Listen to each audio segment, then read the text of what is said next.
What's up everyone? How are you all? Today we are back with another blazing Naruto story. What if Naruto had a twin brother hidden since birth? If you enjoy this video then please like, share and do comment. And also check the description to original creator of this beautiful creation. So let us start the story. As I walked along the dirt road, I wondered what next. We finished the Shikan no Tama. Shippo was adopted into a fox demon clan, where he can grow up normally. The two lovebirds married and went to Sango's village to repopulate. And Inuyasha disappeared. We all think he went to hell with Kikyo. Also Kiadi died right after the death of Naraku. She left the village in the care of Lord Sesshomaru. Yes, I know it was quite a shock, but not to me, because right before the final battle Sesshomaru and I did a family bond. Unlike the mating bond, this bond is on your hand, and depending on the demon, a mark will show. The mark one gave Sesshomaru is in the shape of arrow and mine looks like a crescent moon. It is on my right hand just below my thumb and right near my palm. And in real life I have this mark. It's a scar I've had since I was little. We also found out Rin was a Miko and now she is being trained for it. I had finished my training long ago, and I had also found out that when I was 7 I had been found inside the well house, and I learned that I had lost all my memories and I could only remember my first name. But when the Shikan no Tama returned to me, I remembered everything. I was born into a ninja village called Konoha. I have a twin brother named Naruto Uzumaki. Our mother died in childbirth. Our father, the 4 Hokage, died saving our village and ended up sealing the 5-tailed fox inside of my brother. I remember being kidnapped on the same day that everyone in the Uchiha clan had died, well except for Sasuke. Sasuke Uchiha is the youngest in the Uchiha clan. His older brother Itachi Uchiha had killed the Uchiha clan. But not only that, he was my best friend when me and my brother were little, and he also was the one who had kidnapped me, for reasons you will find out later. The reason that Itachi had killed his family is unknown to everyone who has heard the story. Well, everyone except me. I am the only one besides Itachi Uchiha who is still alive that really knows the true reason he killed everyone except for his little brother on that night. Well, I need to stop blabbering on about stuff you will all find out about in the near future. End of person's POV. Normal POV. Kagome walked a little further down the old dirt path. Today she was finally going home. Her true home in Konoha. She knew that once she got there that her twin brother would know who she is because of their bond. Kagome and Naruto had developed a bond within the few years after their birth, but they also already had one before that because they were twins. But this bond was one that made it so that they knew what the other knew. And it's like they were learning the same thing at the same time but at different times. Do you understand what I'm saying? But their bond also made it possible that if you didn't want one twin to know something they shouldn't know, you can hide it or block it so they don't know that piece of personal information. And I know it's confusing, but it's also really easy to understand. There was a snap nearby that notified Kagome that Sesshomaru was near, although even without the twig snapping she would have known he was nearby because she could sense his aura. Kagome turned around and smiled at her brother. "Hello Lord Sesshomaru," Kagome said. "Hello Shisuda," means, sister, are you leaving again? Sesshomaru asked. "Yes, and I'm afraid it will take a long time till I can return. I'm going to find my twin brother and stay in Konoha for a while," she replied. Sesshomaru nodded and turned around, but before he left he said only 3 words, "Be careful Shisuda," and he was gone. Kagome smiled a sad smile as she walked the rest of the way alone. She remembered when she told her adoptive family that she was leaving. It was a sad day. After that she had stayed in that era for 2 months before returning to tell the others, and now she was finally going back. Finally she could find her brother, and finally she could go to her true home. And at that exact moment those words filled her head. She jumped into the well and was engulfed by a blue light that would lead her to her true self and her brother. When the light faded, Kagome climbed out of the well. When she was finally over the ledge she was attacked by some type of fire jutsu. She quickly dodged it and got into a fighting stance unknown to all the people there except for one. As if in slow motion Naruto watched as even more attacks were unleashed on his sister. Not even thinking about the consequences. In one swift moment Kagome was picked up by a boy with blonde hair that looked just like Naruto, said Kagome's excited voice. Naruto set Kagome down and took a step back. "Why did you leave? Were you kidnapped? Who did it? How did you get back?" Naruto asked so fast that she almost didn't catch it. She took a deep breath and said, Yes, I was kidnapped, Itachi Uchiha, and through that well I was sitting on before I was attacked, Kagome finished. Naruto stayed quiet for a minute, then without any signs Naruto engulfed Kagome in a bear hug right as everyone entered the clearing. There were 12 gasps heard behind the two hugging twins. They broke apart and looked behind them. Naruto, why are you hugging the enemy? Yelled a girl with pink hair. She's not the enemy, he yelled back. Then who is she, Naruto? Asked an emotionless guy with silver hair asked. I'm his twin sister Kagome Uzumaki, Kagome said. This made everyone shout out, what, at the same time while Kagome just smiled a true smile that reached her eyes. Beep, beep, beep. Kagome's watch sounded off causing her to look at the time. Oh no, I'm late, Kagome screamed as she took off towards Hokage Tower. Naruto smiled. That's my sis for ya, she's a total control freak, said Naruto while he laughed, but no one heard it because they were too busy chasing after Kagome. When Naruto looked up, all he saw was smoke that was left behind, and noticing this he quickly followed after the rest of the ninjas.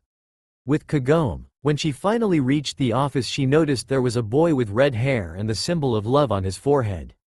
Kagome right away got cautious of him. This boy, he has the aura of a demon and a human. Is he like Naruto? Maybe not.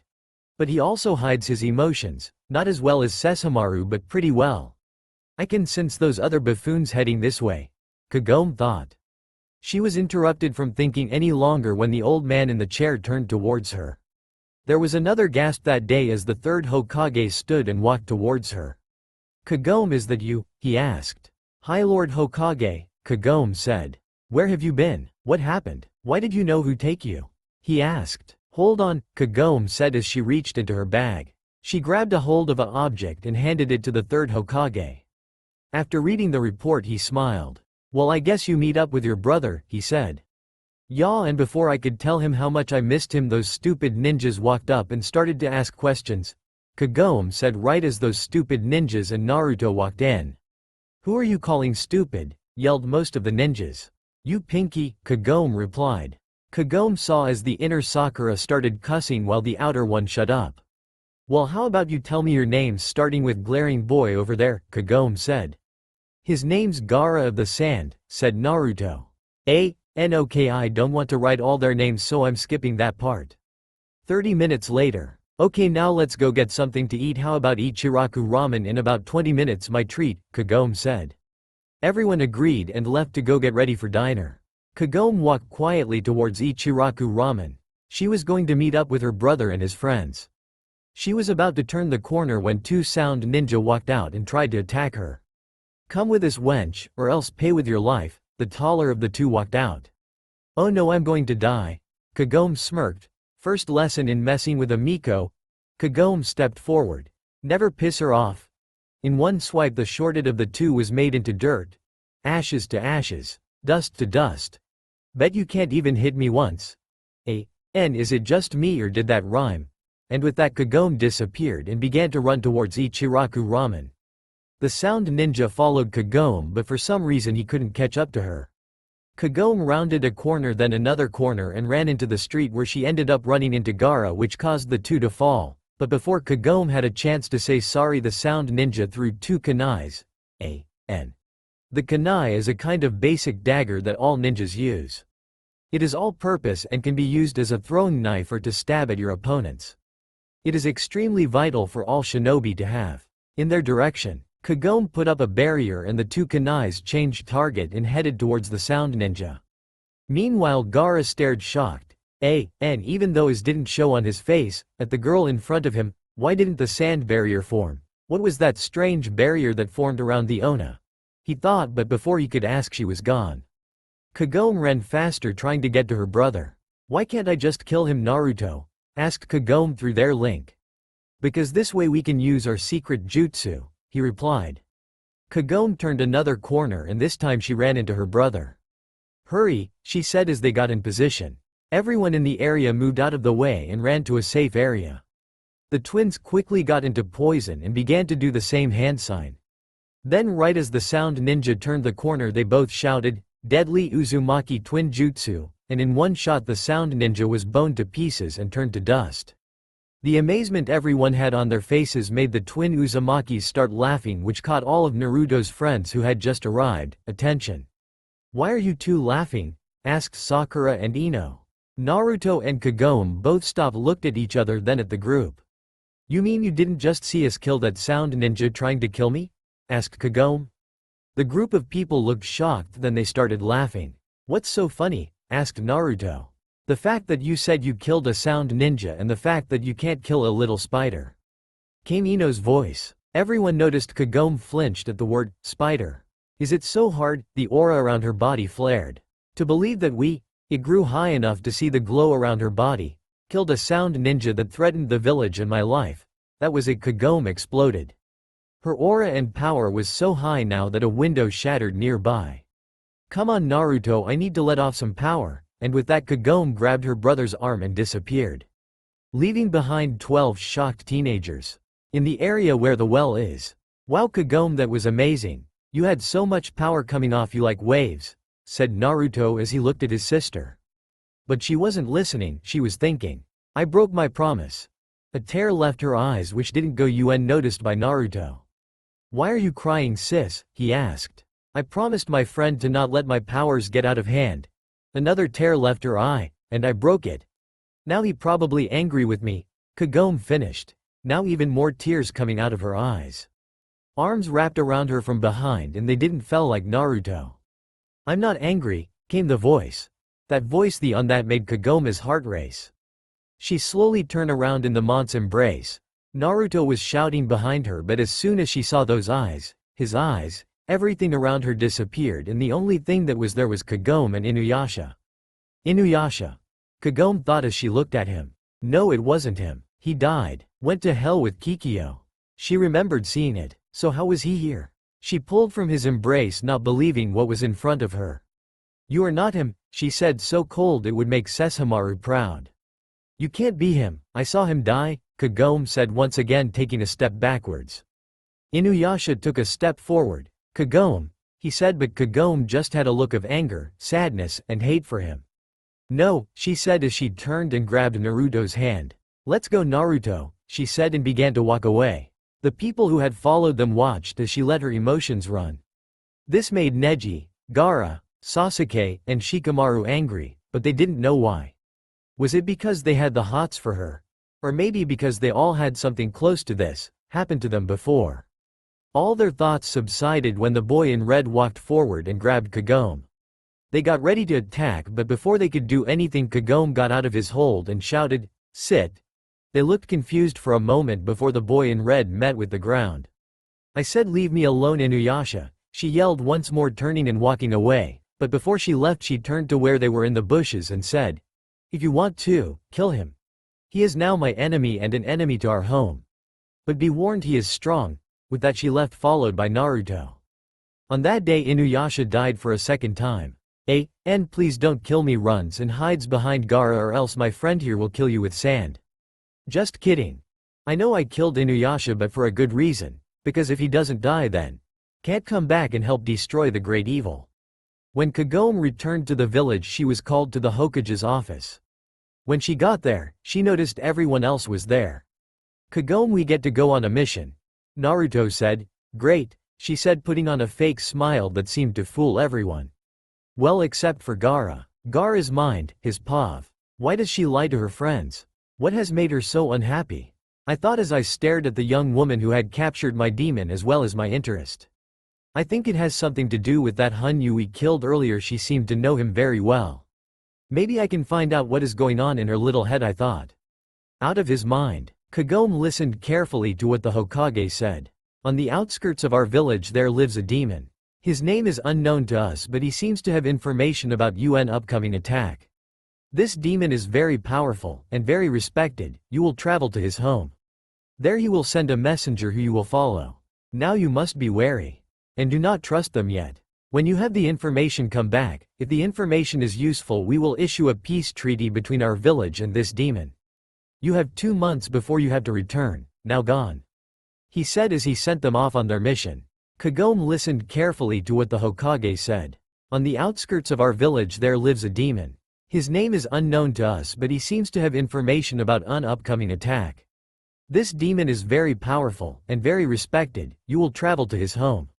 There he will send a messenger who you will follow. Now you must be wary. And do not trust them yet. When you have the information, come back. If the information is useful, we will issue a peace treaty between our village and this demon.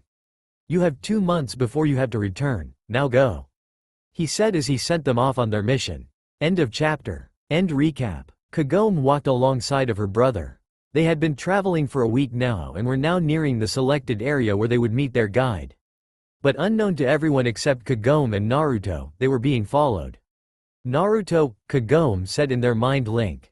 I know Kagome, when should we attack? He asked. When I say 3, we should both say we have to go to the bathroom. I'll put up a barrier so no one interferes with the attack. This way they're safe and we get to use another twin jutsu and show them how strong we are, Kagome replied. Okay. Naruto said. 123 feet. I have to go to the bathroom, both Kagome and Naruto said at the same time. Everyone stopped and turned towards them. Be right back, they both said once again as they disappeared. I guess they truly are twins, Sakura said. Most of them nodded. Let's continue, they can catch up with us, said Neji. Everyone began to walk, but they were stopped by a barrier. What the hell, Ino said. Kagome and Naruto appeared outside the barrier. Don't worry, it's just my barrier, don't try to escape because you can't. Me and Naruto are tired of you all thinking we're weak. So we're going to prove ourselves to you, Kagome said and turned around and got into a fighting stance unknown to any of them. The sound ninja stopped. They had been discovered. Time for some fun, said the leader as they all attacked Kagome and Naruto. All the ninjas inside the barrier watched as 5 sound ninjas appeared. Naruto now, Kagome said. They watched as they both started doing the same hand signs. Jumping up in the air, they hooked their arms together. Then they shouted, Uzumaki twin twister. They both began to spin in the air. And a large twister came forth and killed 2 of the 5 sound ninjas. Once again the twins got into position and once again began to do the same hand signs. Finishing, they aimed at the sound ninja, but before they could do anything they were attacked. Jumping in the air they shouted, Deadly Uzumaki twin jutsu, and 2 more sound ninja were blown to pieces and turned to dust. Everyone watched in amazement. Who would have guessed that these 2 were so deadly? Kagome turned towards the last sound nin. She gasped. It was Shippo, Kagome said. Tears came to her eyes as she watched the sound ninja put a kunai. The kunai is a kind of basic dagger that all ninjas use. It is all-purpose and can be used as a throwing knife or to stab at your opponents. It is extremely vital for all shinobi to have. To his neck. But then she remembered. Kagome smirked. Mama, don't worry, Shippo said. Not in the least afraid. Everyone was shocked. He had just called Kagome his mama. Kagome, I know you can beat him. Use the attack Uncle Sess taught you. This is the perfect situation, Shippo said. Kagome nodded. Concentrating, Kagome called forth her Miko powers. Shippo, I need you to get away from him. But wait till I tell you to, okay, Kagome said in his mind. Shippo nodded. Kagome turned. Naruto, don't attack him, this is personal. Kagome said. But sis, you can't, he replied back.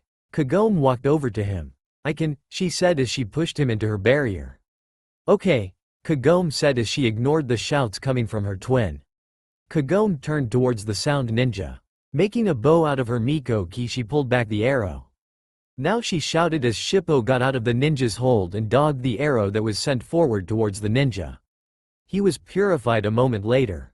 The barrier fell and Kagome ran to Shippo. Oh my god, look at you. You're so big now. What are you doing here? Kagome asked, said. Lord Sesshomaru told me to come and pick you and the other leaf ninjas up. And how can I refuse a chance to see my mama? Shippo said. Naruto walked over to Kagome. He already knows about Shippo. Hello, I guess I'm your uncle, he said. Shippo looked at his mother. Shippo, this is my twin brother Naruto, Kagome said. He nodded. Naruto, came a voice behind him. How can you stay so calm when you just found out your sister has a son? Sakura said again. And I'm thinking about killing her. She's just too naggy. Excuse me, but it isn't any of your beeswax, Pinky, Shippo said. Kagome chuckled. That's what I called her the first time I saw her, Kagome said. And besides, Naruto already knew about Shippo, and plus Shippo is my adopted kit. Kagome said. Everyone stared at her. Did you say kit? Kakashi asked. Kagome nodded. Ya Shippo is a full fox demon, but I adopted him 300 years ago, Kagome said. They got into attack poison. But Kagome stopped them. Stop, Shippo doesn't believe in harming humans unless they do something to him or his family. My kit can't kill a fly without feeling guilty after, also as you so much as harm him. A cold look came to her eyes. I'll make sure you have a painful long death, Kagome said, and then her happy mood came back. Now let's get going. I want to go visit my other brother. Kagome said. More questioning glances came her way. My adopted blood brother, who happens to be the demon we're going to talk to. Well, I'm going to talk too, she said as she climbed on Shippo's back. Now let's go to the castle, she said, and they were off. The group of ninjas and Shippo had traveled for an hour now, and they were less than a mile away from the castle. Kagome had long since gotten of Shippo and had started talking with Gaara. Everyone thought it was stupid because Gaara never talked unless he needed to. Imagine their surprise when he started to talk back. Gaara, how do you get the sand to stay in that form? I mean, I've been trying to do that for 2 years but it always collapses, Kagome asked. But the question had surprised him. It does it on its own, was all he could say. Kagome nodded, but she didn't say anything. She sensed it, they were close, she could feel her other brother. Kagome ran in front of everyone. She ran straight into a huge clearing. There was a castle in this clearing, and just as everyone ran into the clearing, they saw Kagome run up to a male standing in front of this castle, and they watched as she hugged him and laughed. Welcome home Shisuta, means, sister, Sesshomaru said with a soft smile. But that vanished when he noticed the others in the clearing. Kagome let go and ran over to the group of people. She grabbed Naruto's hand and pulled him over to where Sesshomaru was. Sesshomaru, I want you to meet my twin brother Naruto. Naruto, I want you to meet my adopted brother Sesshomaru, Kagome said with a smile. Naruto bowed, as well as Sesshomaru. Shippo ran over and hugged Kagome. I'm going to go and check up on my pregnant mate, I'll be right back, he said, then ran off. The others decided it was time to be introduced to the Lord, so they walked forward. But Sesshomaru just turned and headed into the castle. Sessi doesn't like humans, so he won't want to meet you, Kagome said. But you're human, said Kakashi. Yes, he likes me, and I'm an exception. He only talks to people he likes, knows, is part of his family, and are strong in body, mind, and spirit. Kagome replied as she walked in through the doors, the others following. So why does he like you? Asked Neji. You are not allowed to know that information. Only Naruto, Itachi, Shippo, Inuyasha, Sesshomaru, Kurara, Sango, Moroku, and Lady Kiadi and my other family are allowed to know, she said. Why? Asked Ino. Kagome stopped, her face emotionless as she remembered. Because of that bastard, was all she said. The others looked at her. Ino was about to ask another question but was stopped. No more questions, now follow me and I'll show you your rooms. Do not leave your rooms without one of the servants, Shippo, me, or Naruto, was all she said. They nodded in understanding. Walking down the hall, Kagome stopped at the first room. This is Kakashi's room, Kagome said. Kakashi nodded. The restroom and hot springs are through that door. You will be sharing them with Neji and Shikamaru, Kagome said as she walked to the next door. Neji and Shikamaru, this you room. Kagome then walked to the door across the way from their room and opened it. This is Sakura's and Ino's room, Kagome pointed to a door next to it. Tenten, you're sharing a room with a demon cat called Kurara, and the one next to that room is Shino and Sasuke's room. Naruto and Gaara, your room is next to mine and Hinata's, that's all, Kagome said, pointing to every room, and then she walked to her room dragging Hinata with her. Once in the room, Kagome flopped down onto the bed. We have at least an hour before we can go eat, so what do you want to do? Kagome asked Hinata. Well, we can talk, Hinata said. She was very shy. Okay, think topic, oh I know, who do you like? Kagome asked. Hinata blushed. Well, I like Naruto, she said, her blush grew deeper. Kagome smiled. If I got you and Naruto together then we can be sisters, and Kagome just kept going on and on, but then she stopped.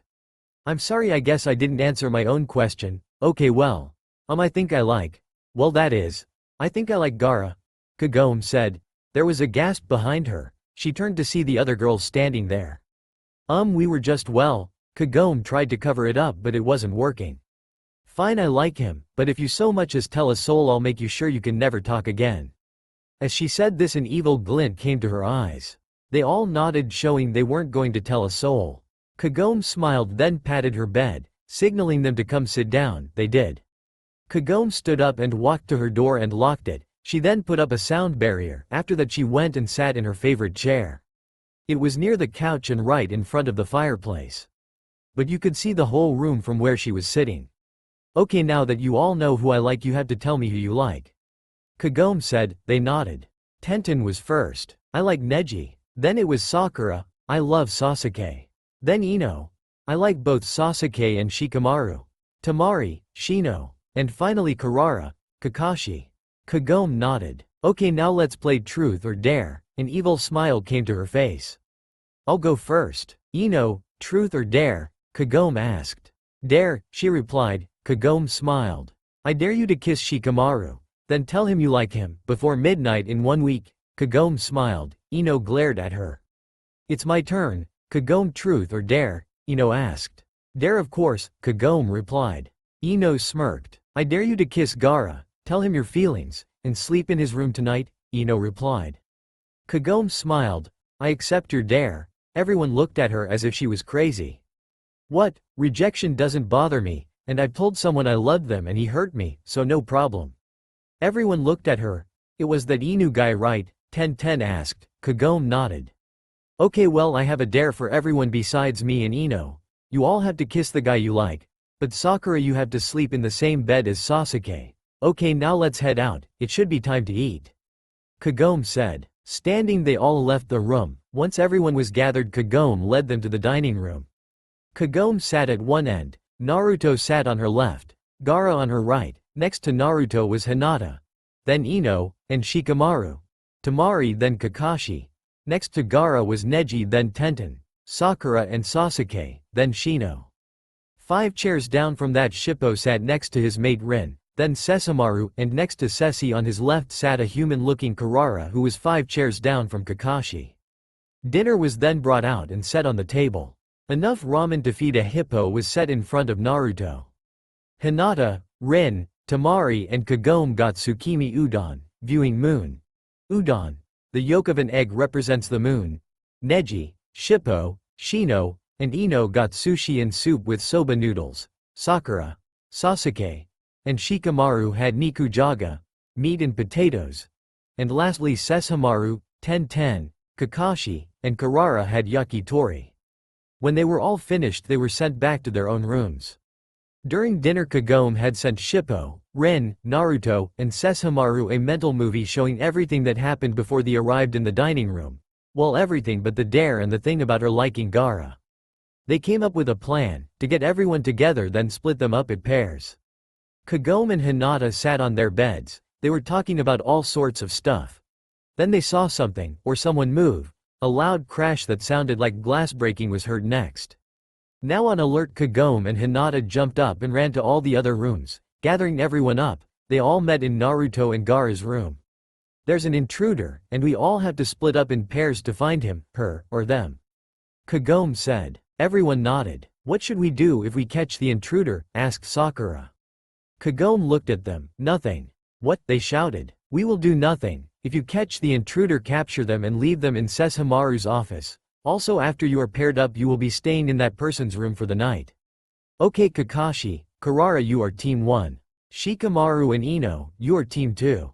Naruto and Hinata, team 3, Sakura and Sasuke team 4. Kagome said. Then it was Naruto who paired up the rest.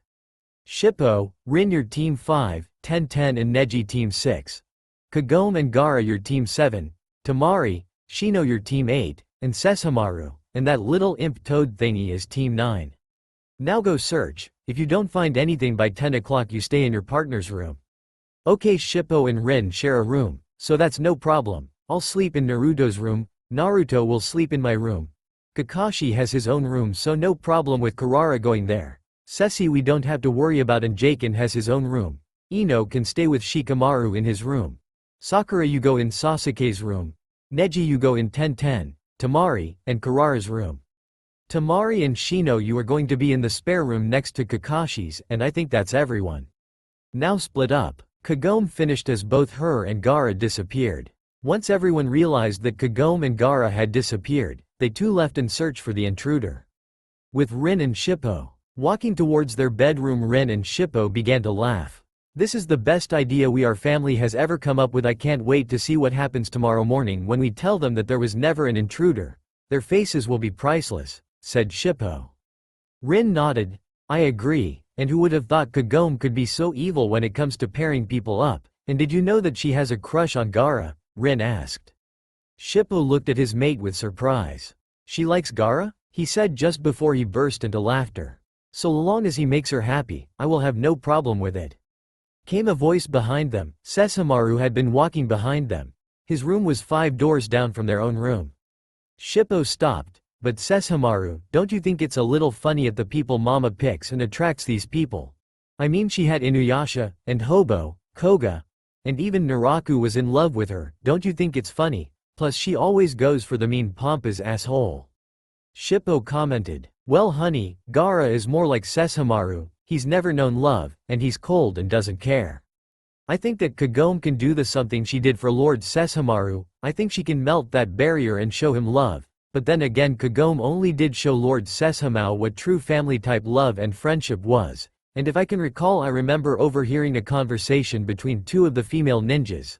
I heard that Naruto had become Gaara's first true friend and had broken only that barrier around his heart. But if what I'm thinking right now is true, then the only person who can break that barrier, it will be Kagome Uzumaki Higurashi Toshio.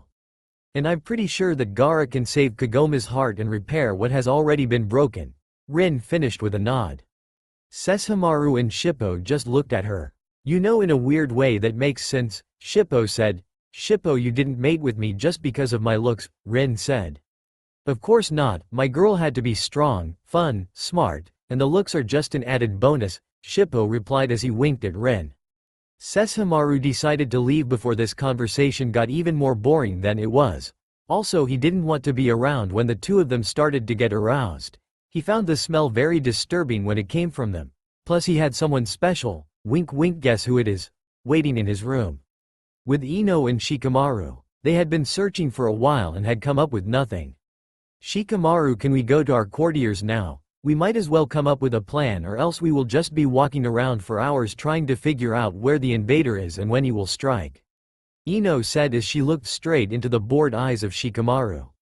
Shikamaru turned and began to walk away. "Let's go," he replied. Inside her mind, Ino was cheering. "This dare will be easier than I thought. Shikamaru, tonight you will be mine," Ino thought as she ran after Shikamaru. With Kagome and Gaara. "Gaara, we have been looking for 2 hours. I did a special jutsu to find the intruder, and well, he isn't here. He left, or in other terms escaped. Ran. He is not here, so we can go back to our room now." Kagome said. She had gotten this great idea and now, she was going to see it through. Gaara nodded. He too had noticed that there was no intruder, and that Kagome had began to look like she wanted to rest. Maybe it was because of the events from earlier on in the day.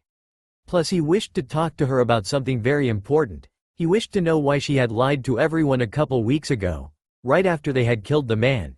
He also wished to find out who he was and why he made her look so broken. The whole thing had been bugging him for a while now, and as of late he had been feeling strange, like when she had started to cry when the kitsune had been captured, or when she had ended up hugging him. He even felt guilty when he had found out it was her adopted son.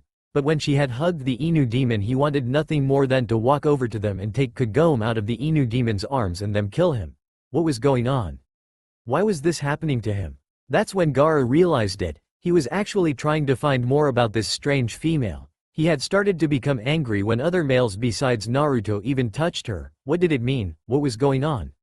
Gaara's hands began to sweat. Why did he feel so happy, so full of energy? Why? Why was he blushing? At that moment they arrived at their destination, and at that moment Gaara put the pieces together. At that moment he figured out that in just a few short weeks he had fallen in love with Kagome, and that scared him. But what scared him even more was the fact that she would reject him. When that went through his mind, he knew he would have to face something that would either make his life better or ruin it forever. Kagome's page O.V. Darkness. All that I can see is darkness. In fact, all I can do is feel and hear what is around me. Darkness had engulfed me. It wanted to devour me. But something or someone is holding on to me, making me feel safe so that I can beat this, so that I can remember what I have forgotten. What was happening? Why was it always me? Why did this stuff have to happen to me? In truth, I guess, it was my future, showing me what my life is supposed to be, or maybe what I need to defeat. Could it be that my very soul is telling me that I have to fight the darkness, so that I can be in the light with the person that I see surrounded in darkness like me? Is this person the only way? Is he or she someone I need to help or take with me to the light? Or maybe this person is the only. That is right, we traveled together to the light, to our future, a male voice said. At that moment I was not afraid, but I was curious as to who it was, so I asked him. Who are you? And in turn he answered me. I am part of you as you are me. I am your soulmate, and you need to help me to the light, just as I need to help you. I was confused at first, what his words meant. It took a moment but I understood. I will help you, but how will we see the light? I asked him. I felt his hand touch mine. All you have to do is open your eyes. What? But my eyes are open, aren't they? I opened my eyes and I was surprised when the light flooded into my body. His hand that was holding mine let go. I looked at him. Well, his hand, it was reached out for me to grab. I did take it. He was strong because he lifted me up and into his arms. I didn't get to see his face. He spoke again. Life and death are all the same. You will not die for a long time, and me I will be with you. But life will test us, and give us challenges that we need to defeat. There will be happy and sad times, and sometimes the time will come when we will be apart, but I will always come back to you. But also please know you have to face your past. I do not want you to be in pain, but your spirit, your soul, will fall apart if you don't. What does that even mean? What are you talking about? I asked him. He pulled away from me, and I could see his body, but not his face. Do not be mad at me, but you will awake and search for me, and we will confess how we feel for Anther. But for now you must relive your most horrid memory. You must see a memory you have stored away, a memory that will cause great pain, but when you awaken I will be there for you. He told me it with much concern. He began to fade as a new picture formed, but before he disappeared I could see his face. And I smiled, because it was a person very close to me, someone who I love very much, and I just figured it out. That loved him. I decided to see what memory he was talking about. I looked around and recognized this scenery all too well. It was that night. A night that I had watched as all my family and friends had perished in a war that I had created. I ran over to my son, I cried for him, then I ran to my other family, more tears came. But I knew it was not real. I knew that this was the false memory that Kikyo had once casted in a spell on me. But it had hurt so much the first time, and it did now. I began calling out his name and he did not come. I screamed it one more time before I shot up in my bed, sweat covering my face. I looked over and I saw he was staring at me. I whispered his name, tears came down my face. I ran over to him and into his arms, crying. I spoke his name again, Gara. End Kagome's pav. It had been 8 minutes and Kagome still sat crying in Gara's arms. When she settled down the tears stopped. Gara's arms were holding her, rocking her back and forth. What happened, was all he could ask. When he had heard her yelling his name in her sleep, he had become very worried, but when she had shot up crying, then running over to him for comfort, he had been very worried. She looked at him, he looked back. What happened next was unexpected. I love you, he had said it. He waited for her reaction. Their heartbeats raced in rhythm, both afraid of what would be said. I love you too, she said it, she told him, only minutes after figuring it out. Slowly, not that sure, Gara leaned forward, she moved forward too. They met each other in a kiss. There was a rare smile that passed his lips, and it passed on to Kagome. They couldn't help it, and one thing was for sure, nothing could ruin this. They ended the kiss, and Gara lay down. He brought Kagome with him. Music played from the small radio on the dresser. They both cuddled next to each other. A song came on. It's 2 o'clock in the morning, exactly 3 hours after Kagome and Gara told one another they loved each other. Kagome awoke from her peaceful sleep in a dark room. As her eyes adjusted to the darkness and she noticed that someone's arms were around her waist. She looked at the owner of those arms and relaxed, happy to know that what happened earlier that night was real and not a dream. Taking a good look at Gara, she noticed how peaceful he looked in his sleep, like a large weight had been taken off. He seemed more like a child than the cold, heartless guy she was used to. But she wondered in her mind if he would actually love her like she needed to be loved. Because the last time, she was so broken that only Sesshomaru and Shippo could help her get out of that state by training her non-stop for who knows how long. It was true, Inuyasha had hurt her so badly that she felt like she had no right to live, but with the help of her family and true friends she had conquered that battle with only one scar, and now the only one who can make it go away forever was laying next to her. Without knowing it, Kagome leaned forward and kissed Gaara on the lips. She was surprised when he kissed back. Pulling away, she looked into his blue-green-gray eyes. In my own opinion, Gaara's eyes do look blue-green and gray all at once, so don't say anything bad about it, okay? Thanks smiley face. Also sorry I might not get to what I promised in the last chapter, sad-faced sorry. And she smiled, he smiled too. But it vanished when Kagome jumped out of the bed and out of his hold. Gaara frowned. I'm going for a walk, want to come? She asked, still smiling at him. Gaara nodded his head. Okay, but first I need to go see something, really important, so I can get blackmail on a few of our friends. Just in case they do something I don't like in the future, Kagome said, making her point known that she was about to go do something that would most likely get them both killed. Gaara smirked at the idea, and in a swift move he had the door open for both of them to walk out and collect some blackmail that would be very useful in the future. And now for what you have all been waiting for. Who is this secret person or persons in Sesshomaru's room? Who knows, but it's really good, I promise. With Sesshomaru walking into his room, Sesshomaru shuts the door and locks it. Then he walks over to one of his bookcases and pulls on a book. Then without a warning another book pops out. Walking over to it, he pushes it back into place. Then a door on the other side of the room opens. This door has a barrier that only allows Sesshomaru and Kagome to pass. It's a door that is secret to all, but the five, Kagome, Sesshomaru, and the persons who needed to be very protected until the time had come for them to show oneself. It was quite a clever idea too. Kagome placing a barrier there for only those who she wished to pass, to go through said barrier. Also, while inside this barrier you can never age, you stay the same as when you first enter. Because in order to protect that in which needs most protecting, you must have a special place that can be known as protected at all times. And since this area held a most powerful being in Sesshomaru's special persons, it had to be protected at all times. Walking through the barrier, Sesshomaru descended the stairs. Once at the bottom he passed through another door, which was a long hallway to another door. After opening and closing that door, Sesshomaru turned only to be engulfed by two females and a small child. These were his and Kagome's special persons that only they knew were alive and hidden in the castle for safety, though they didn't mind much, so long as they could see Sesshomaru and Kagome from time to time. Grinning, Sesshomaru kissed his mate Yuki, then hugged his mother Kairi, and then picked up a little boy named Kyo. Kagome told me earlier she might bring her twin brother here later, Sesshomaru said, while setting a 3-year-old looking Kyo down. Kagome and Gaara had just finished collecting the last bit of blackmail. No, they were heading back to their room, when Kagome stopped. She looked like something was bugging her, but she then began to walk again. Only when they had reached the room did Gaara ask what was wrong. I can't tell you, not yet, but I promise to tell when I tell Naruto. As for now, let's just go to bed. Kagome said as she walked to her brother's bed, but with a simple pull she was in Gaara's bed and falling asleep. She smiled. I promise to tell you, she said before falling asleep. With Naruto and Hinata. It's early in the morning, about 6, maybe 6:30. Naruto has just awakened from his peaceful slumber. On his chest rests his new girlfriend Hinata, sleeping peacefully. He smiles a brotherly smile as he looks at her. How he feels so complete now that he has both her and Kagome in his life. With his friends, family, and Hinata he can feel truly alive again, just like so many years ago. Yawning, he watches as Hinata shifts a little in her sleep, before finally coming to the real world.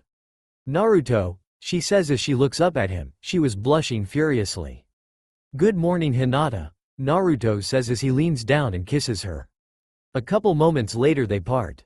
Why don't you go and take a bath? I'll meet you there. Right now I have to go to my room and get some fresh clothes. I forgot them last night, he says while chuckling. She nods and stands from the bed. Naruto watches as she stretches, showing some of her milky skin. She then walks away with her bathing tools, but not before she gives Naruto another kiss. Naruto then gets up and stretches before walking out into the hallway and heads to his room. All the while forgetting his twin sister is inside with one of his best friends. Walking up to the door, he reaches for the doorknob. He then opens the door, walks in. Going straight for the dresser, he doesn't even notice Kagome snuggled up in Gaara's with Gaara. Getting what he needs, he walks out the door and closes it. That's when he drops what he's carrying and runs back into the room. What the fuck?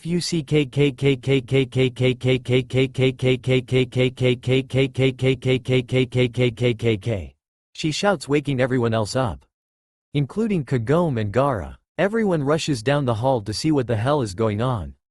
Imagine their surprise when they see Kagome and Gaara in the same bed. The girls though were not surprised by this and just walked back to their rooms for a little more sleep. This included Shikamaru, who didn't really care. Everyone else though, well, let's just say half fainted while the other half just stared and stared. What are you doing with my sister? He nearly yells. Kagome and Gaara blink, not fully awake yet. What? Kagome says after yawning. Reaching up, she rubs her eyes. Now fully awake, she notices all guys in the room. Finding this to be too embarrassing, she uses Gaara's sand to create a small wall so that only Gaara and Naruto can see her. Kagome, what are you doing in bed with Gaara? Naruto asks, calmer but still slightly yelling. Well, first I had a nightmare, then I kissed Gaara, I told him my feelings, he's my boyfriend, and we fell asleep. But no, before getting some good old blackmail on all of you. Kagome replied. Not wanting to be around anymore, the others left, dragging the people who had fainted back to their women. Now Naruto, if you will excuse us, we would like to sleep some more. Plus I believe Hinata is wondering where you are, Kagome said, since Gaara didn't like to talk much unless it was to talk to her. At the mention of his beloved, Naruto ran into the hall, grabbed his stuff and ran to the hot springs.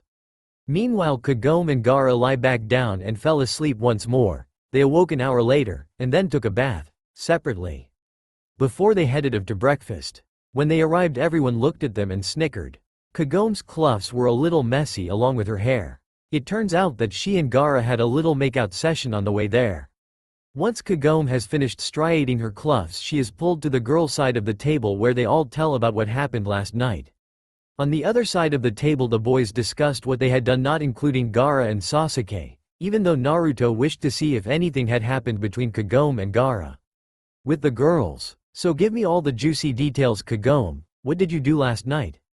Asked Ino. Like I said before, I had a nightmare, woke up screaming, told Gaara my feelings, then we fell asleep, woke up, walked for a while, then went back to bed, then Naruto found us. But what I want to know is what you did, Ino, because when we walked past your room last night I heard some groaning and moaning and some screaming, Kagome said. Ino blushed. It's not what you think. Me and Shikamaru were playing a game of strip poker and we kept ending in either a tie or one of us would win. Then we finally made love. Oh, it was very romantic and now we're together. But besides that, who's next to tell their tale about last night? How about Sakura? Ino said, asked. Sakura sat there wondering if she should tell them. It didn't take long for her to answer. We searched for a while, then just went to bed. He said he liked someone else. Well, actually he said he liked two people, and that he would rather be my friend. But I'm okay, I think I like someone else too, Sakura said. The girls looked at her. You don't love Sasuke anymore. That's impossible, you have been obsessed with him for years, stated Ino. No, I think I was just lonely. I mean, at the beginning I did like him, but now I just think of him more as a friend, said Sakura. Kagome smiled. That's very mature of you, she said. Sakura blushed. Thanks. Okay, now it's time for Hinata to spill her guts out to us, said Ino, changing the subject. Well, Naruto and I walked around for a bit before we went back to the room. He wanted to check on Kagome a few times, but I stopped him. And I guess everything else fell into place, because we ended up kissing and falling asleep in the same bed, she said while stuttering here and there. Wow, you guys suck, said Ino, while Tenten, Tamari, and Karara nodded in agreement. I mean, at least we got to third base, said Ino. They all shook their heads. The boys' conversation was almost the same, but Naruto, Gaara, and Sasuke didn't tell anyone what they did the night before. After their conversation, everyone sat in their seats and began to eat breakfast. Kagome was talking with Gaara and getting to know him better, by asking simple questions and nothing really personal, so that the others would hear. Naruto was eating and Hinata was having a conversation with the other girls, and the boys would make comments here and there. Sesshomaru was helping make Rin feel comfortable so that she didn't have any pain, then he would talk to Shippo now and then.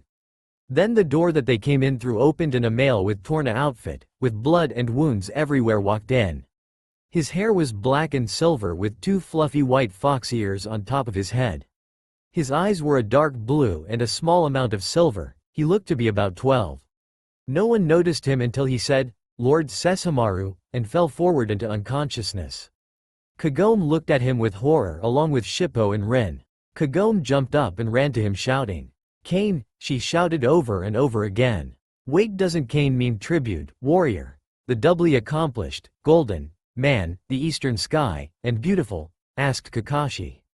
But she didn't hear them. Kagome began to cry. When she got to him she could feel that he was in pain. She began to use her powers, and little by little the wounds went away.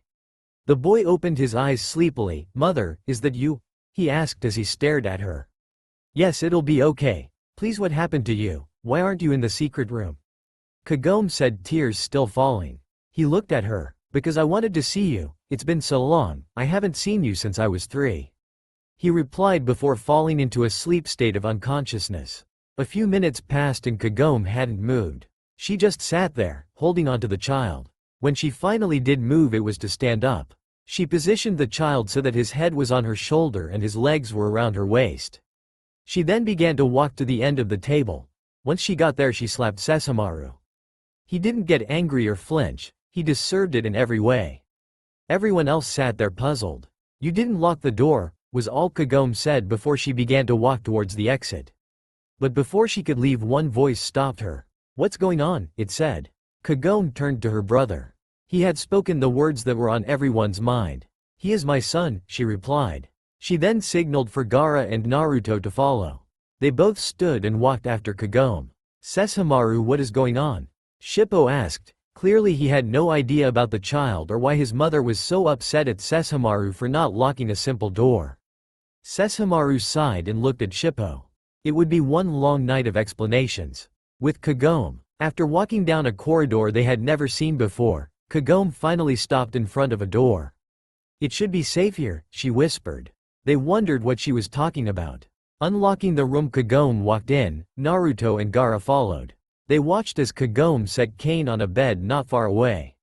Before walking back towards the door and locking, she then returned to the boy and rested his head on her lap. Gaara went and sat to one side of her. "Kagome, please explain to us what's going on," asked Naruto as he sat in a nearby chair. Kagome looked at him. "Where to begin? Well, it all started on a sunny day. I had just returned from the future." Kagome's eyes took a far-off look as she began the story.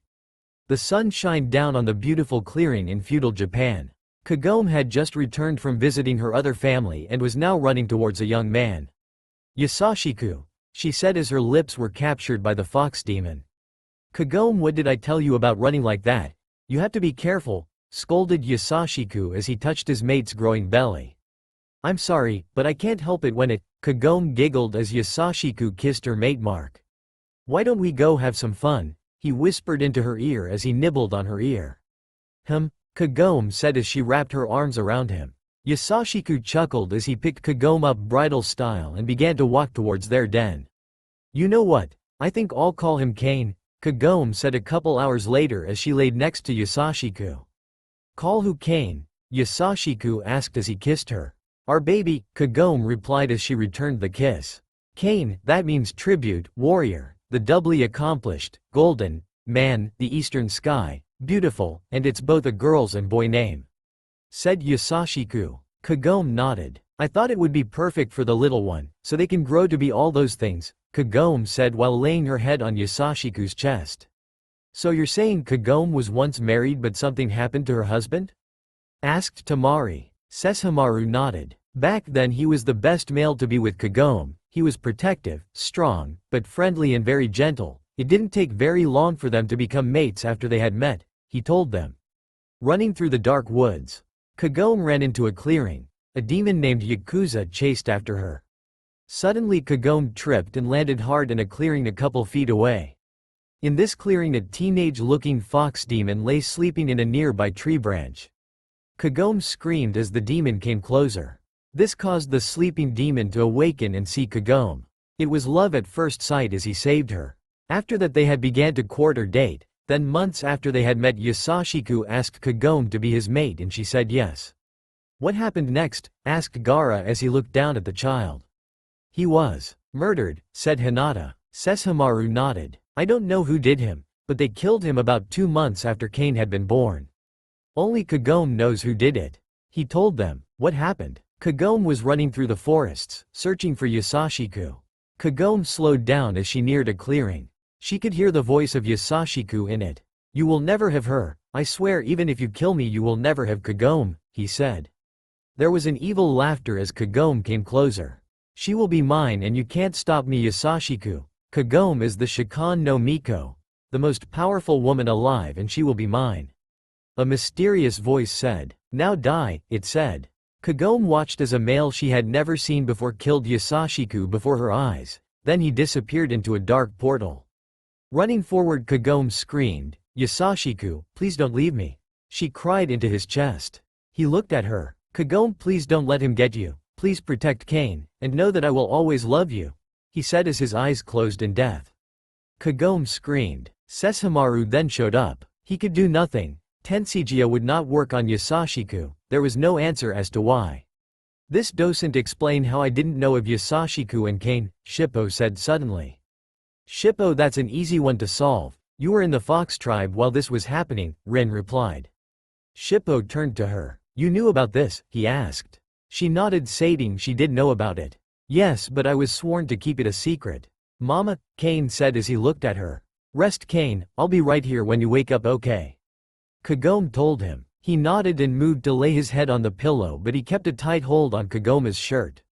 She smiled and laid down so that she could hold him. Naruto stood and walked over to the bed and laid to the other side of Kane. Gaara held Kagome to his chest and snuggled his face into her shoulder. 3 maybe 4 hours had passed and Kagome and Gaara were the only ones awake. Naruto was with Hinata now and Kane slept peacefully. Kagome sat there caressing his hair and making soft noises that helped the child sleep. Gaara just sat there watching. He was surprised that the woman he had come to love in just a month's time had a child that was half fox demon and had lived for 600 years, but was still only 12. Gaara moved a little closer to Kagome, but Kagome thought he was moving away. When he said her name, Kagome turned towards Gaara and was engulfed into a hug. Tell me more about Kane, he said into her hair. Kagome smiled and moved to look at him. He reminds me of his father, always worried but smart, kind and powerful altogether, but he looks more like me. Gaara nodded. Does it bother you? Kagome asked. What? Kagome looked him in the eyes. That I have a son. No, Kane is perfectly fine with me. Kagome was shocked. She was sure he would reject her like the others had when they had found out. But she smiled nonetheless and leaned over to kiss him. At that moment Kane decided to wake up. And to say he was shocked would be an understatement. Kane had never seen his mother kiss another man. He thought she must have been mourning over his father's death if she hadn't found a new mate yet, but what surprised him was that this man was so much like his father and Sesshomaru put together. It was obvious that his mother loved him. The only problem was if the man could accept him as a son and get his permission to mate his mother. A couple years have passed and Kagome and Gaara are married and are about to have their first child. Kagome laughs as Kane runs around playing pranks on people just like his uncle. After they had left Sesshomaru's castle and Kagome had got the information they needed, the group was attacked by the same man who killed Yasashiku. They only knew this by the way Kagome had reacted when she saw him. When he appeared, Kagome grabbed Gaara's arm and began to shake in fear. Kane was at the castle with Sesshomaru, helping Shippo take care of the new baby. After they had killed the man, they returned to the village where Kagome reported to the Hokage. A year later Kagome married Gaara. Kane got a father. Another year passed and Kagome's belly grew. She was pregnant with Gaara's first child or children. But as each day passed by, Kagome began to feel as though this whole thing was just too good to be true. As every day went by, this feeling grew until one day, the whole world she knew of crashed. Kagome panted as she awoke from her sleep. Sango, Moroku, Shippo, Kid, Kikyo and Inuyasha sat chatting around the fire in the hut Kid called her home. Looking at her right hand to see if she was really Sesshomaru's sister, Kagome saw that the crescent moon-shaped scar was still there and she thanked Kami for that. Sitting up, she was tackled by a small fox demon she called her son. He was crying and she didn't know why. Shippo, it's okay, I'm right here. What's wrong? Kagome asked. I thought you would never wake up. His tears grew as he cried into her shirt. The others walked over to her. They began to tell her how worried they were. What happened? Kagome asked. After the dream that she had and the reality she just woke up to, Kagome was beyond confused. Kagome, right after we defeated Naraku, the jewel of 4 souls fused with your body and you passed out. It's been over a month since you went into a coma state. Sango said while fresh tears spilled out. I'm sorry I worried you, Kagome said. Then hugged Sango. Kagome, how can you be so calm about all this? You just woke up from a coma, asked Kikyo. The others seemed to agree. I mean, if you had just found out that you were in a coma state for almost a month, wouldn't you freak out? I guess it's because of this dream I had. I knew it wasn't real in the back of my mind and it scared me to think about it, so I somehow forgot about it. It was like I was in a world where I had to face the possibility that as I had to relive most of my nightmares, I was also living most of my fantasies. And my guess is that while on the outside I was in a coma, on the inside I was in a world I could not control even though I had created it. Kagome said. The others nodded in understanding. Kagome, what was the dream about? Asked a curious Moroku. After an hour of explaining, Inuyasha couldn't help but laugh. Me and Kikyo try and kill you. That is funny. Kagome, we all know you brought Kikyo back to life and you two are as close as sisters. I mean, you do share the same soul. Well, half a soul. Inuyasha said. Well, it's true, but that doesn't matter. Most of this dream was true. I was born into a ninja village called Konoha. My real name is Kagome Uzumaki, not Kagome Higurashi. The day my brother and I were born, a demon fox with 9 tails appeared, causing devastating damage to the world. To defeat the fox, the villagers called on their shinobis or master ninjas to battle the demon. One of these shinobis gave his life to seal the demon away inside a newborn boy. That shinobi and baby were none other than my twin brother and father. When we were 6, my best friend Uchiha Itachi killed his clan members, leaving only his little brother Uchiha Sasuke alive. Only I know why he did it, and don't ask because I won't tell you. Well, anyways, on that day he kidnapped me and took me to the well. He told me that one day I would go through this well to return home and that when he did he would come back to me. Then he pushed me into the well, making sure he had placed a forgetting jutsu on me first. I then met the Higurashis and they adopted me. The only thing I could remember at the time was my first name. 9 years later I fell into the well again on my 15th birthday and met Inuyasha. You all know the story from there, but after the death of my adopted family and when the jewel returned to me and threw me into an alternate reality, I remembered the truth that was hidden deep in my soul. Kagome finished. The small group were all shocked to find out the truth but accepted her nonetheless. There's one more thing. What is it, Mama? Asked Shippo. Kagome looked at all of them before looking down.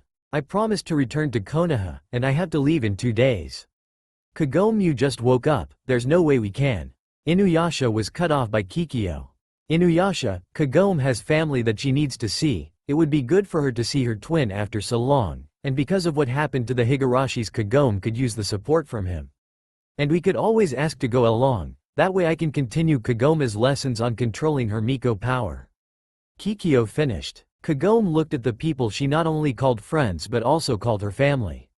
Okay, if you guys want to you can come with me. But Shippo, you're staying with Sesshomaru. They group smiled and thanks. But Shippo frowned. Why can't I come? Shippo, I've seen your future, and because of this you need to stay with Sesshomaru. We'll see each other again in 700 years, okay? She looked sad, and so did Shippo. You promise? He was about to cry. I promise. Now let's all get some rest, we leave in 2 days.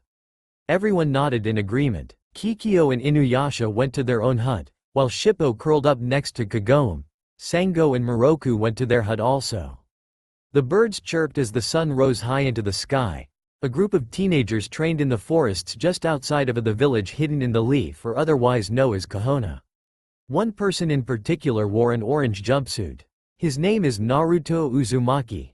A pink-haired girl named Sakura Haruno. A blonde named Ino Yamanaka. A boy named Shikamaru Nara.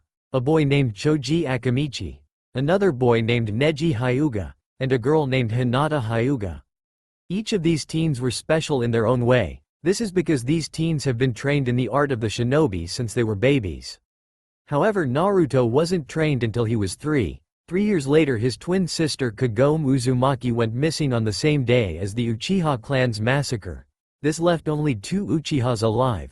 Both were now known to have betrayed Kahona in different ways for different reasons. We call people who betray their village missing nins. But that's getting off subject. Naruto was currently falling asleep under one of the large cherry trees in the clearing they had chosen to train in for the day. Neji was working on his bloodline, helping Hinata out every now and then. Ino and Sakura were fighting, again. Shikamaru was doing the same thing as Naruto, only in the said tree. Choji was wolfing down food. All in all, it was a normal day in the lives of these teenagers. Only today wasn't a normal day for Naruto. On the outside he looked to be sleeping, but on the inside he was crying. Today was the anniversary of his sister's disappearance.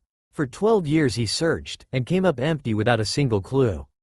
And now as their 18th birthday was coming up, he felt alone. All he wanted this year was one Kagome Uzumaki. Without notice or care, tears began falling from Naruto's eyes. This of course didn't go unnoticed by anyone in the clearing. Naruto? Are you okay? Sakura and Hinata asked as they came closer to the distressed teen. Naruto looked up at everyone, wondering what they were talking about. Of course I am. Why do you ask? He replied. Lying to his friends was not something he liked to do, but he wasn't sure about telling them his secret. Don't lie, Naruto, we can see that you're crying, Ino said. Naruto paused for a moment, then reached up and touched his face. After all these years, he was finally shedding the tears he couldn't the night she disappeared. Oh, you're asking why I'm crying? Naruto looked at his friends again before looking at the tree behind him. This had been his favorite spot to play with his sister and hide from the villagers. Sighing, he looked back at them. How troublesome, of course we're asking why you're crying, Baka, Shikamaru said. Naruto sighed again before looking up at them. Well, I guess you could take a seat and I'll tell you why I'm crying, though I'm surprised it took so long for them to come out. He said the last part of the sentence more to himself than them. After everyone had seated himself or herself, Naruto began.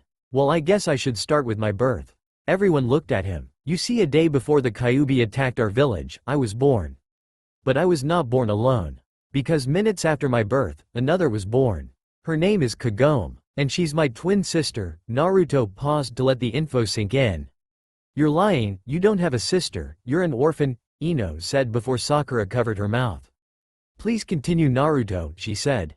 And he did. Well, it's sort of our fault, the village had been attacked. Naruto was stopped again, this time by Neji. How could it be your fault if you were only a day old? I'll tell you all if you shut your traps and let me tell the tale, Naruto replied, then continue after making sure there would be no more interruptions. Well, as I was saying, the village had been attacked because when we were born, my sister was born with a power that's passed down to all the females in our bloodline. The males used to be able to perform it until a curse was placed and we males took up power over the element of electricity. That's how I'm the only one besides the 4th Hokage that knows how to do the Rasengan. But besides that, when our bloodline had been cursed, the males of our family lost our ancient power. The females, however, were cursed differently. With each generation, the females of our family would gain the power of their mother or their father's cursed power that had been sealed away. And even though the females grow stronger, it was still very rare for a female to be born, much less more than one child at birth. Males, though cursed and not allowed to use their bloodline power, still hold that power in their DNA, so that when a female is born, they are born with the power that has been sealed away through our ancestors. Not only that, but because of the curse, it was made impossible for any member of my family or any of our kin to have multiple children at once, such as twins, triplets, quints, quads. You get the picture. So when me and my sister were being created inside our mother, my power as well as my sister's combined and brought forth and formed a physical form of a powerful stone that had been hidden in our soul through many reincarnations and carnations. And before you ask, yes, my sister and I share a soul. Well, 2 souls that have been formed to create a giant soul or something I can't remember, I'll ask later. Naruto paused to catch his breath and let his friends absorb the information given. So you're saying your bloodline is cursed, you have a sister, you're powerful, and that you yourself share a soul with this girl and that you had enough power to create a stone that holds power, as well as you and your sister being the main cause of our village being attacked? Surprising as it was Choji who had summed it all up and asked the question. Yes, and because of this stone, the Kyuubi attacked. It is said that the stone was so powerful, and made from the purest soul ever as well as the most evil of Yuki or demons. It is so powerful that it will grant one wish. If the wish is pure, the legend says that peace will befall the lands and the stone, or jewel will either disappear and the spirit will find peace, or the jewel will return to its guardians, protector or protectors. So in my case, if the jewel is pure, and it must stay with the pure ones, it will split in half. Half the jewel going into my twin's body, while the other half enters my body, for us to protect. And even though I have Kyuubi sealed in me, I will be able to hold it because I share the soul with my sister, and jewel must always be balanced with good and evil, like yin and yang. But should the jewel enter the hands of pure evil, the world will fall and total chaos will befall the lands, tainting the jewel black instead of white, pink or gray. And if that should happen, it's up to either my twin or I to get the jewel and in a way purify it. And confusing, but a lot of detail. Hope it makes sense. Now that I've explained that part, you will be able to understand what happened because of our birth. The jewel was created, thus cursing my sister and I even more than our bloodline had, and the power of the jewel attracts demons, with the lust for power. This caused the Kyuubi to attack the village, which started the chain of events involving the sealing, the death of my father and mother, and out relatives. Naruto stopped again to take a breather, and waited for the questions to come. Okay, I now know why the Kyuubi attacked, but how does this have to do with you crying? Sakura asked. I'm getting there, but first I want to get all the questions done. He replied. Okay, well then what is this oh so powerful cursed bloodline? Asked Ino. Everyone was curious as well, but they still glared at Ino. Are you acting like a baka today or what? You know ninjas never reveal their bloodline secrets. Sakura nearly yelled, and Naruto chuckled. Sakura, it's a right, she just wants to know what it is, not its secrets. But still, I'm not going to tell you. Because as the clan head and the last known person besides my sister alive in my clan to know of the bloodline secrets and dangers. You already know enough about it, you don't need to know any more. He said. Naruto, what do the 4 colors of the jewel mean? Hinata asked. Well, the 4 colors each represent the meanings of the jewel and its stage between pure and tainted. Originally there are 4 parts to a soul. Or 4 souls to one jewel, I don't know how it works. 1 untamed strength. Aratama, U, short for Yuki, meaning courage. 2 harmony.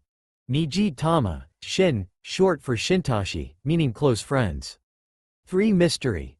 Kushi Tama, Kai, short Dorchi, meaning wisdom. 4 happiness. Sake Tama, I, short for Ijo, meaning love. This is what I was told made up the jewel. But the colors work differently than the meanings to the jewel or stone. Black. This means that the jewel was fully tainted and that it needs to be purified again. Gray, this the step just before it's tainted, meaning there is still pureness in the jewel. Pink, it's pure, but not truly pure. This is the color it should be unless it's been wished upon. And when that happens and the wish is pure. White, this color means it is pure beyond compare and that it has been wished upon and the world is now free from the demons and the jewel. Does that explain it? Naruto asked. He was now ready to continue. Why yes, thank you, she replied. Okay, then let's continue. As I was saying, the birth set of a chain of events in Konoha history. But even though my sister and me had caused the problem, we also became the solution.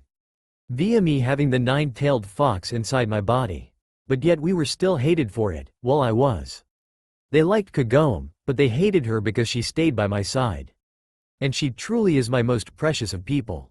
Well anyways, Kagome had only one other person besides me to call a friend, and that was unfortunately Uchiha Itachi. Several gasps were heard, but he continued on.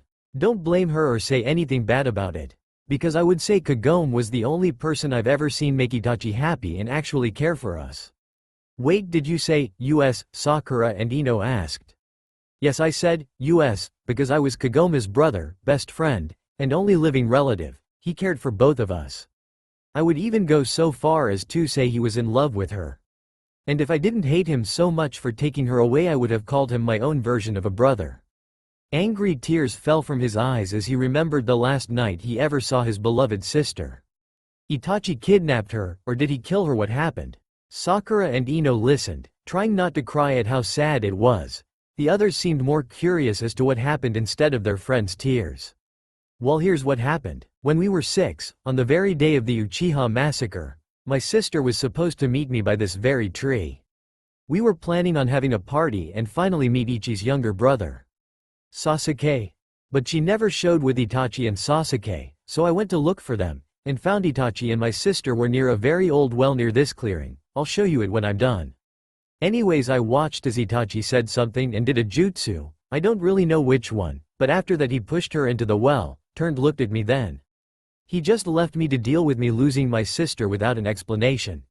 Years later when I saw him again, I didn't remember him that much, having pushed the thoughts away from hurt. I never did cry, and now it's been 12 years today and our birthday is soon. So I guess those memories came back, and finally allowed me to cry. Naruto looked back at the tree before standing and looking at them. Well, now that's done, let me show you where my nightmare began, on this day 12 years ago. He finished as he began to walk away. The others stood and followed him, not knowing what was about to happen.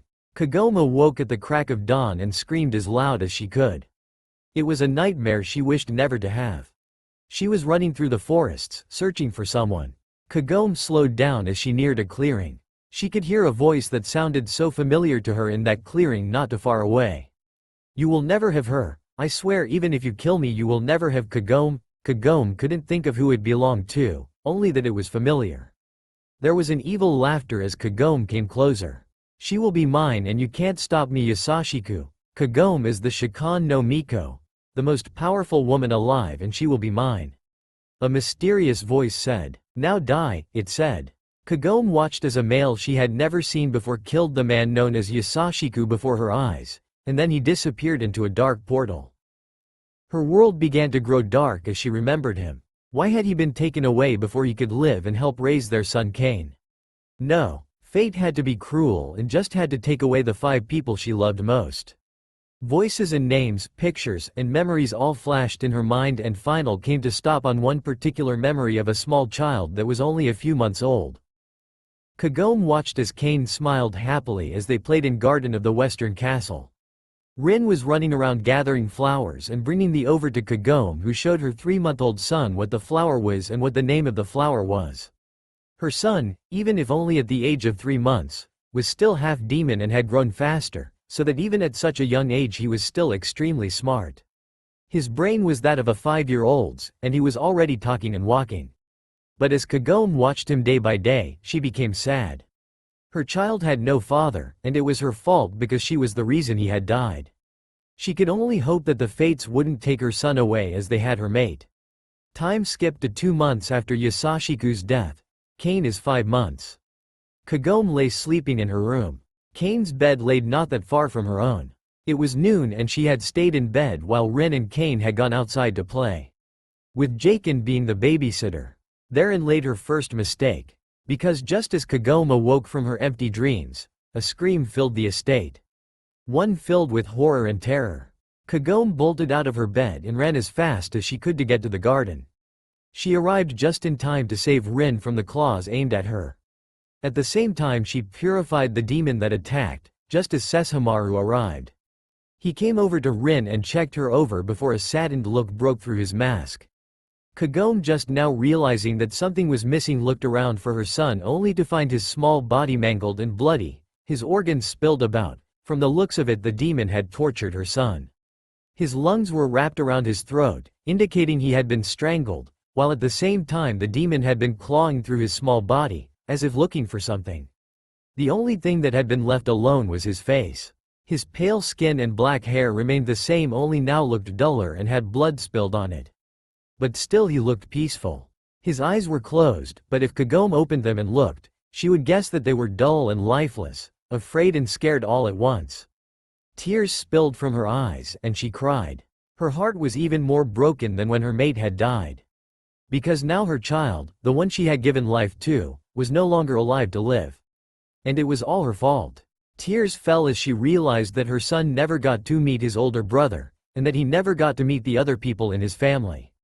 She could only hope that he rested in peace and that his soul would stay safe with his father until it was time for her death as well. Kagome, Sesshomaru's voice called out to her as her soul drifted through the darkness. It won't work, will it? She asked, and her answer was a nod. And she continued to cry, holding the small body of her 5-month-old son in her arms as his blood flowed out of him and onto her. She looked through blurry tears at his small claws and the markings showing his heritage. Sesshomaru kneeled next to her and hugged her shaking form. We were too late to save him, but not too late to save another. He was a great child, unlike any other demon child I have seen. You should be proud and mourn, but be happy that he will continue to watch over you alongside his father," he said. Kagome continued to look at Kane, with her tears never stopping. As the darkness continued to fill her dreams and she continued to remember nightmare after nightmare, Kagome suddenly filled with a little bit of light as she remembered memories from a special dream she would always hold. "Well, how about you tell me your names, starting with glaring boy over there," Kagome said. "His name's Gaara of the Sand," said Naruto. They got into attack poison, but Kagome stopped them. "Stop, Shippo doesn't believe in harming humans unless they do something to him or his family. My kid can't kill a fly without feeling guilty after. Also, if you so much as harm him."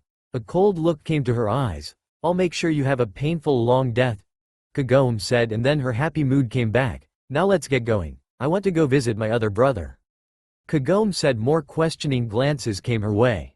"My adopted blood brother, who happens to be the demon we're going to talk to." "Well, I'm going to talk too," she said as she climbed on Shippo's back. "Now let's go to the castle," she said, and they were off. "Gaara, how do you get the sand to stay in that form? I mean, I've been trying to do that for 2 years but it always collapses," Kagome asked. But the question had surprised him. "It does it on its own," was all he could say. "I'm sorry, I guess I didn't answer my own question. Okay, well, I think I like Gaara," Kagome said. There was a gasp behind her. She turned to see the other girls standing there. We were just, Kagome tried to cover it up but it wasn't working. "Fine, I like him, but if you so much as tell a soul I'll make you sure you can never talk again."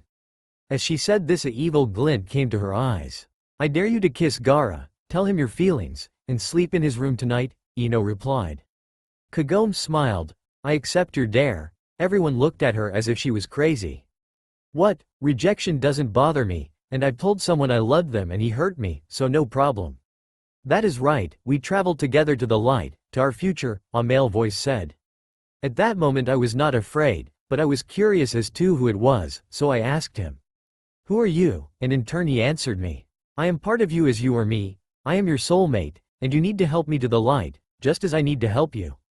I was confused at first, what his words meant. It took a moment but I understood. "I will help you, but how will we see the light?" I asked him. I felt his hand touch mine.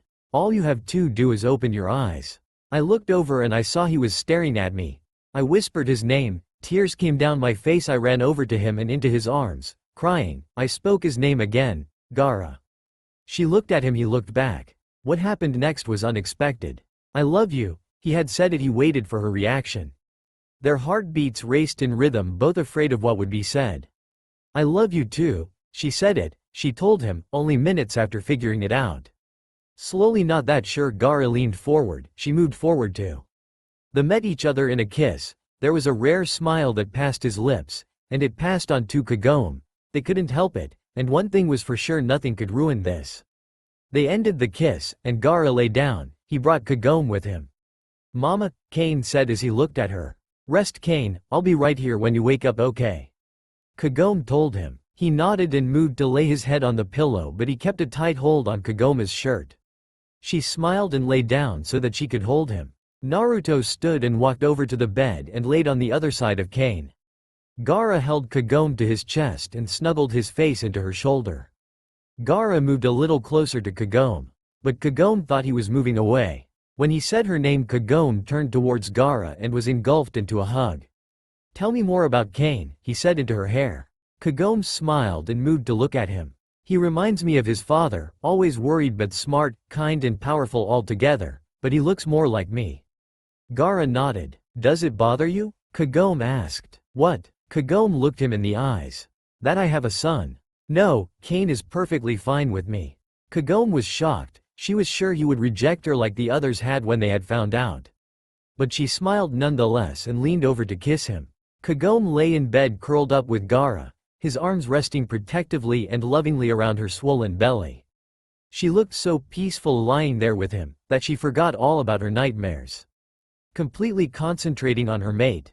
That is, until she remembered this was all just a dream and that it may or may not come true, and there was still the fact that Gaara might not even exist. and that Cain was actually dead. It was at this time that Kagome had awoken. Shippo awoke to the scream. Looking up, he watched as his mother began to cry and start to shake just as the others entered the hut.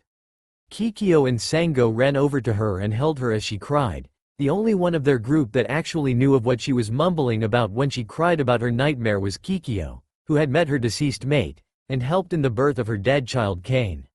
"What's going on?" asked Inuyasha, who was far too confused at the moment to put two and two together. Kagome by now had completely let go of Sango and now had a death grip on Kikyo, who was doing her best to calm the crying Miko. "Kagome, it's okay, it was just a dream. Don't forget to live for them, to love and be loved in return. Wouldn't you, Sashiku, Cain, and that Gara fellow all want you to be happy in life for them?" Kikyo asked, ignoring the questioning looks from the others. Kagome's crying stopped and became mere sniffles. Her red eyes looked at Kikyo and she nodded. Kikyo smiled as she looked at her reincarnation, or otherwise known as sister. "Don't forget you still have people who love you and will be there to protect you," she said, and Kagome stayed silent, before looking up and smiling a small smile. "Thank you," she whispered before letting the darkness consume her tired body. And somewhere inside her mind, as she slept, a thought passed through. We truly are cursed. That's all for now. If you enjoy this video, then please like, share and do comments.